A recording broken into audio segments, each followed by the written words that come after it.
Buagsong Community Learning Center. Good day, everyone.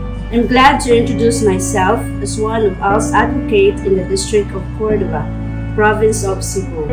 I am an ALS mobile teacher for about 15 years already. Being an ALS teacher is a challenging yet rewarding experience since I was able to touch lives of our most unfortunate out-of-school children, youth, and adults. Here in Cordova District, we implemented the following ALS programs and projects. One is the Basic Literacy Program, the BLP, the Continuing Basic Education Accreditation and Equivalency Program, and recently, the Project Guyud, a mobile learning hub.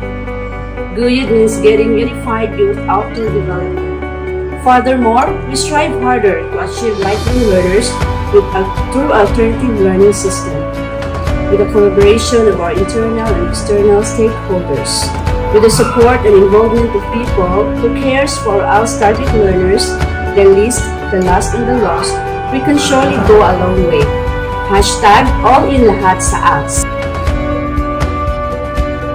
Napakahalaga na magkaroon ng programa ang DepEd tulad ng Project Guyud dahil ito ay nagbibigay ng oportunidad sa mga batang hindi makapag-aaral sa tradisyonal na classroom setting dahil sa iba't ibang kadahilanan tulad ng kahirapan, kawalan ng akses sa edukasyon, o mga personal na dahilan.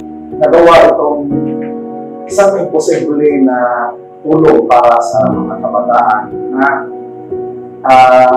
hanggang doon pa sa kanilang bahay o sa kanilang barangay may bigay yung outdoor development para sa kanila.